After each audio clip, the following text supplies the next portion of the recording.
Well, good evening, everyone. Thanks for joining us for another episode of Topic UFO. Tonight, we have with us Miss Laurie McDonald, who is a longtime hypnotherapist, decades of experience. She has decades of experience when it comes to the abduction contactee phenomenon as well. And one thing that she's looked at closely is something that we've touched on before here on the show, but haven't got into that deeply, is the commonalities, the traits that seem to follow these abductees and contactees. So I think what we'll do, without further ado, we will just ask her to join us. Laurie, are you out there, ma'am? Yes, good evening, Rick. How are you tonight, Laurie? Wonderful, how are you? Good, good. Thanks so much for taking time out of your schedule to come speak with myself and the viewers. It's my pleasure. So, Laurie, we've talked to other hypnotherapists on this show before. I find it almost surprising that there seems to be this connection between, excuse me, between abduction and contactee and hypnotherapy. I don't know why, and maybe we'll get into that a little later. But what can you tell us from your years and years of investigation and background when it comes to this this phenomenon? Well, definitely there are some common traits among these. And just to clarify, an abductee and contactee is anyone who has had a second or third contact with a UFO or an alien life form entity that is non-human.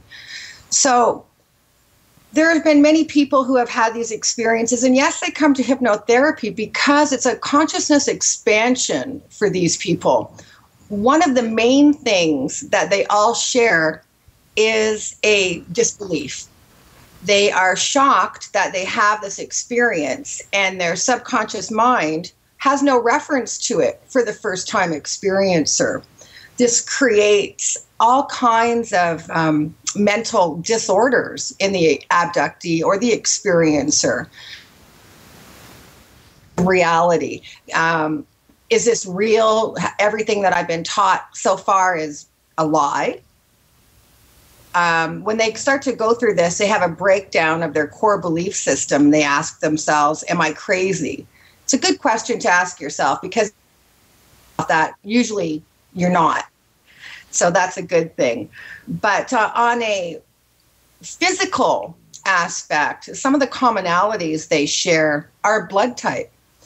There's an organization called I.C.A.R, and that is the International Contactee for Alien Research. And they've recently compiled a study of over 1,400 contactees using 20 different sources, as well as 5 different personality trait surveys. And they've been able to funnel them down in quadrants, down to 16, 8, and then 4 main types of personalities that contactees and abductees fall under. One of them is an idealist, you know, that type of personality who looks at experience as being very spiritual, and feeling that there's a connectedness out there, however, they don't quite understand it. They're the most common, in fact. They would be the number one. The number 2 is the rationalist, who looks at all of the information, sees it as a big picture, and then tries to break the components down to see where they fit into it. Now, those are some of the, you know, mental things. But one of the not so pleasant mental things is a feeling of betrayal. A lot of them develop trust issues. Is that right? Yeah, they have difficulty trusting people. And I believe that is because their core belief system, everything they learned in childhood, for instance, has been changed, and the subconscious therefore must reject it and receive new information and then start rebuilding how they perceive themselves in this world, how they view their reality. Their concept of consciousness has expanded. Well, you know what I find fascinating, you were saying that their core belief system was altered or changed, I guess. Absolutely. I had a guest on a couple of nights ago talking about a scientist by the name of Jacques Vallée. Yes. Are you familiar with him? Absolutely. And what I guess Jacques was saying is that he feels that these UFOs and aliens, that's exactly what they're trying to do, is break up our belief system. Do you think that's a possibility? Oh, absolutely. I mean, the belief system is a multi-layered, very complex thing because it's generational, it's cultural, and it's historic. So the belief system, has an accumulative mass consciousness where it's all interconnected that us as humans draw from. Our joint belief does need to be altered for our growth. Right now, human beings believe that we live in a 5 senses reality. So therefore, they depend on their 5 senses, taste, sight, sound, and so on. However, studies human beings 6 senses and are highly intuitive beings. And that's one of the other commonalities that I would like to draw upon is after an experience, a large percentage of people have enhanced psychism or enhanced intuition. And why do you think that is? Again, it's the consciousness expansion. Once your mind has become open to the reality of other existences, other than what you may have believed as we exist as human beings, God. Well, if you have to think beyond that, which is life on other planets, either interdimensional, extraterrestrial, subterranean life that exists, we have nothing, no reference to it. So it becomes difficult for the mind to process. Well, let me ask you something. Does it, in order to expand this consciousness, does it require that someone, a human being, actually experience abduction or contact? Why couldn't somebody just say, yes, I believe in these other beings? It's not the same? It's not the same. The belief system itself is not, it's physical. The body itself has a memory, a cellular memory. We have to be aligned in all areas for the core belief system to be changed. That's, the idea and theory of something you can accept. The reality of it must be experienced in order for us to process. One can look at the phenomena and go, well, yes, it makes sense mathematically that life exists on other planets. It makes sense, but, until you see it and experience it. This is why I believe there's a physiological person because of this experience. One of the other traits that they have is a larger social awareness, being more socially conscientious towards children, the elderly. They become vegetarian. I mean, they have a heightened sense of awareness of the planet. Some of them feel they're on a mission. Many of them say they feel displaced and feel, sadly, a deep longing for home. They spend time out in the night looking to the stars, wishing to go home. Yeah. And that's sad. That's the people that, they understand it, they've accepted it, And now they feel somewhat abandoned by this experience because it doesn't continue. Well, let me ask you a question. Sure. Oh, I'm sorry. Let me ask you a question because, this thing about, I was telling you about Jacques Vallée, and he was saying that, he thought these entities were here to disrupt our belief system. But couldn't that just be him reacting to what happens to abductees? It could be that it's not that they're here to do that. It's just that that's what happens when they do contact us. I mean, is that a possibility? Or it's a possibility, definitely. But Rick, you gotta break a few eggs to make an omelet. Okay? And in order for mankind to grow or evolve consciously, we must shed our old belief systems and prepare ourselves for new ones so that the transition here. I mean, you can reject the fact that alien life has come here to disrupt us. The word disrupt sounds negative. But again, there are so many different types of alien life force, and I believe that some are not, I believe that their agenda is not to enhance humanity, perhaps even enslave. There are other entities, and I can say I have knowledge of 5 different alien humanoid entities that have either come through a session with an abductee, contactee in regression, that are very common and not too hard to find on the internet either. So some have good intentions and the people have positive experiences. Some, however, feel kidnapped in the night against their will, and these are the aliens generally that people refer to as gray and reptilian. So the gray and the reptilian are the negative ones. So it seems. I've had very little positive experiences come through where the grays were loving and kind. Gotcha. Or the reptilians were loving and kind. I understand that there are people out there who think that, but from my own personal practice, those are not the experiences my clients have had. Gotcha.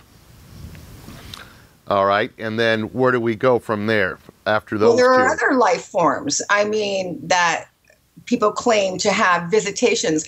Visitation is has many meanings. Visitation, it doesn't necessarily mean alien. It could be angelic.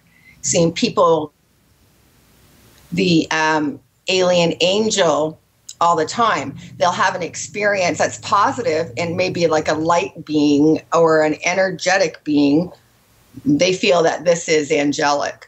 If that's the case, I do think that people who have negative experiences with the grays must consider them to be their demonic then, because that would create a full circle. Well, it's very complex. I've often heard that. In fact, I've had people on the show that have referred to this as a angelic and demonic type of thing. So it seems to be a commonality, yes. And it depends on the person, where their belief system is on a religious basis, how they receive the experience, how they process it, and perhaps who they even speak to about it, given the opportunity that they can speak to somebody about it. So if somebody was brought up in a religious household, for instance, all their life, and they were to have one of these experiences, like you said, from the grays or the reptilians, then there's a good chance they're going to look at this as a demonic type of situation, right? Absolutely. Yeah. That's their reference. Exactly. That's all they have to draw upon. exactly. Gotcha. So, You know, go ahead. Unless, the idealist, personality is very curious and can put aside dogma from religion and venture out on their own to investigate. And there is about a 20 to 25% chance that an abductee or contactee will start their own investigation into what the phenomena means to them. And this is where they grow. Which kind of ties into the breaking up of the consciousness of man in our belief systems, changing our belief systems. It's only when it's changed that we can grow. Now, I mean, you talk about this as overall, I'm getting the sense that you're talking about this in a very positive fashion. I mean, personally, do you feel this is a positive thing, a positive phenomenon? Rick, for some people, it has been. And for some people, it has not been. And I'll share a quick story with you of a woman who had alien visitations all through her pregnancy. She felt very disturbed by it, questioned her own sanity, feared telling her friends and family due to ridicule. And it was in the 60s. And the only real known case other than Roswell, and we've all heard way too much about that, was the Betty and Barney Hill story. Right. And it frightened her, to reveal it. So one night during one of her visitations, she was walking out to the backyard through her apple orchard into a clearing by two gray aliens. She felt trance-like. She has no recollection at all of boarding a ship, but does have a memory of seeing one. She does remember being on the ship where she had the sensation of cold metal under her feet and had a lucid thought of, my feet are cold. That was that. That's all she remembers. Wow. As far as being lucid. The next thing she remembers is being in absolute full labor, just out of the apple orchard into the backyard, calling out to her help, who did not hear her. Well, she's in labor.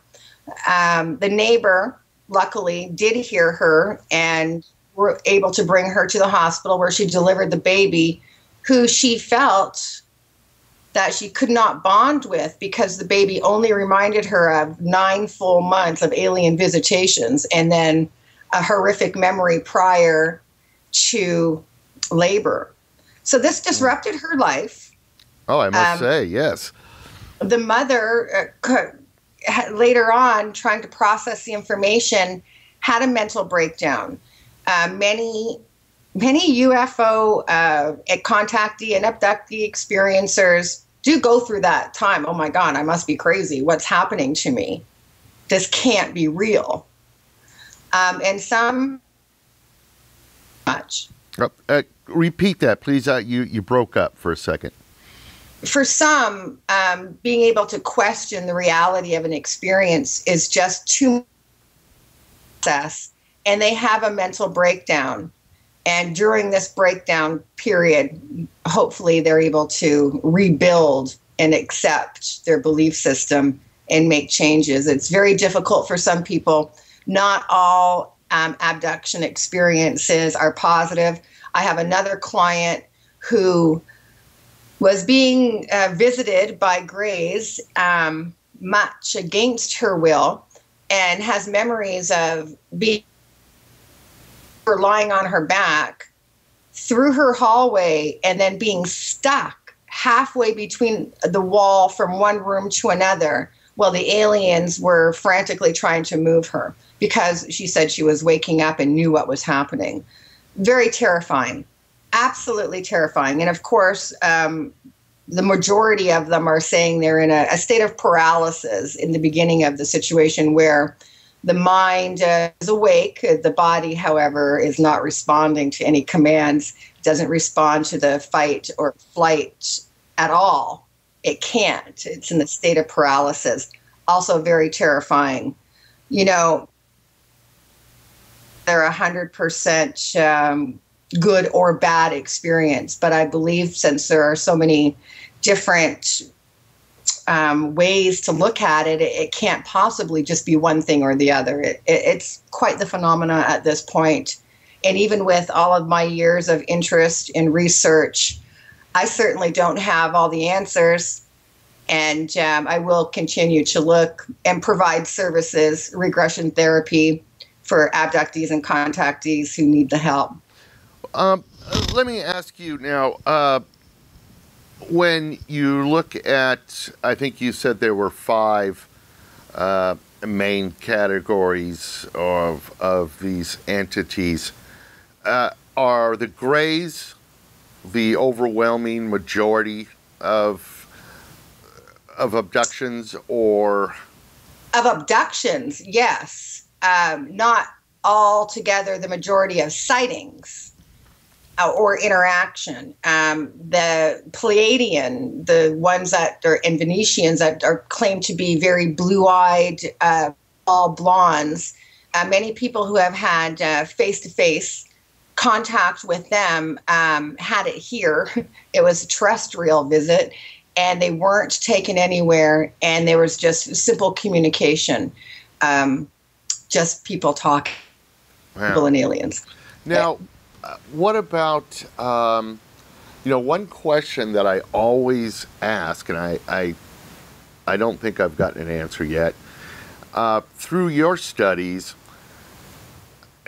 during one of these gray abductions, have they ever confirmed why they are here, and where are they from? Well, where are they from? That, we don't know. I do know that I did put the question to a client who was in a deep state of hypnosis and was experiencing an alien event. And I asked her where she was, and she started to give me letters and numbers, which I wrote down and later found them to be a star system that would support life. But at the time that she was saying it, she received unbelievable physical pain in the solar plexus area and could barely speak another word, and actually wouldn't say another word regarding destination at that point. Wow. We don't know. That's as close as I've ever come as to the where. So do you ever get worried that maybe you're probing too far? Maybe you're going to get some information through one of your sessions that perhaps you're not supposed to have? I mean, do you ever think about things like that? I mean, it must cross your mind. Well, I hope to be a highly conscientious hypnotherapist. I have a great deal of regard and respect for my clients, and am able to read them quite well, monitoring their levels of hypnosis as I bring them to the state to a regression. If at any time during a session the client becomes fearful or is no longer willing to continue, then it automatically stops. But I do take a note of REM action, how they swallow, how they're breathing, rapid heart rate, so that I can see their level. I don't feel that we're ever going too far, no, because some of these memories are deliberately repressed. And the client is there to uncover the memory. That's always made very clear session is, what is the meaning of this session? Where are we going and for what reason? So that while they're in that hypnotic state, we're on a mission. We're going to find some information regarding a particular event. Or they're coming because they would like to reduce their overall weight by 40 pounds. Whatever it is, it's the same protocol that you follow to make sure that your client is safe.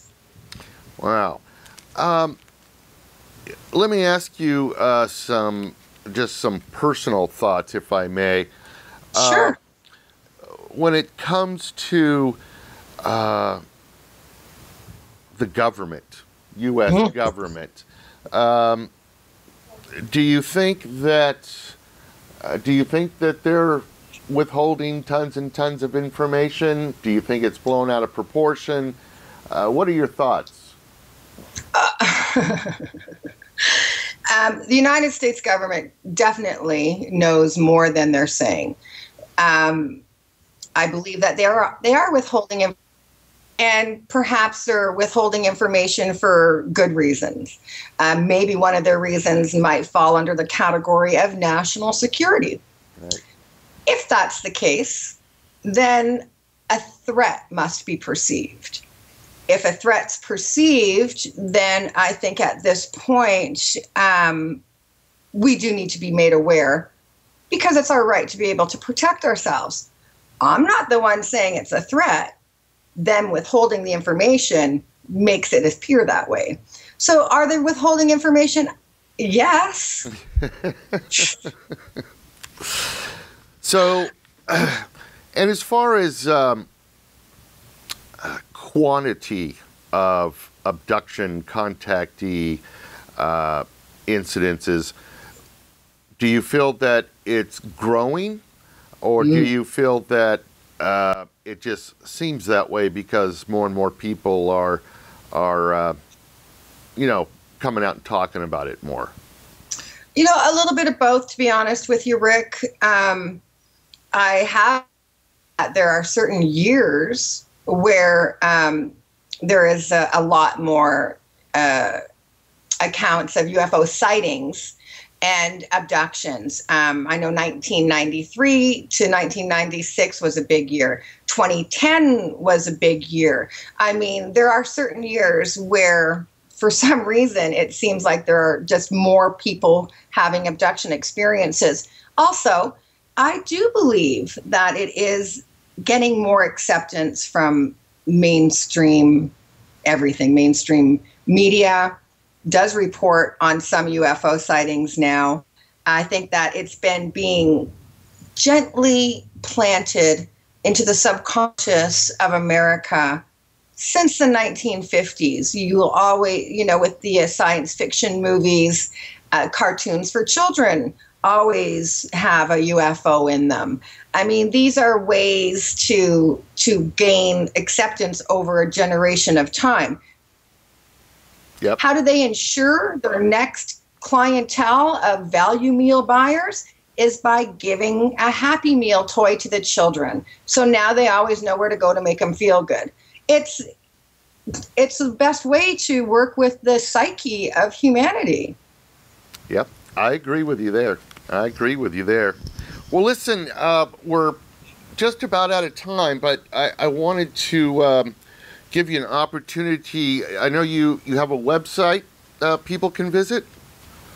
I do. I have a private practice in Sacramento, California. You can check that out at www.trueyouhypnotherapy.com, and all of the information is on there. Very good. Any other links or anything you want to give out, or can... I'll tell you, if people are interested in some statistics on physically who is being abducted, there is the website I.C.A.R, www.I.C.A.R1.com, and you can go ahead and look at the different blood types of people, compilation of information on contactees, like I was saying earlier, of over 1,400 people, and their blood type, the main one coming up, RH, had a list of reptilian qualities associated with it. That was fascinating. Very good reading. Really? Yes. Wow. That's a little scary, isn't it? Oh, well, yeah. I mean, if we another half hour, I could explain to you what those reptilian qualities are. Well, I tell you, we'll definitely have to have you on again. Unfortunately, it's a 30-minute show, so we can only do so much in one episode. Absolutely. We'll definitely have you back on, and we'll get down to some more of the particulars if you'd be open for it. I would love that. Thank you so much, Rick. All right. Well, listen, Laurie McDonald, thanks so much for talking with us. I found it fascinating discussion. It's wonderful. Let's definitely keep in touch, and we'll plan for a second show. Well, thank you very much, Rick. It's been my pleasure. All right, Laurie. Well, listen, you have a great evening out there in Sacramento, and we'll be talking to you. Thank you. Good night. Okay. Good night. Good night, everybody. Open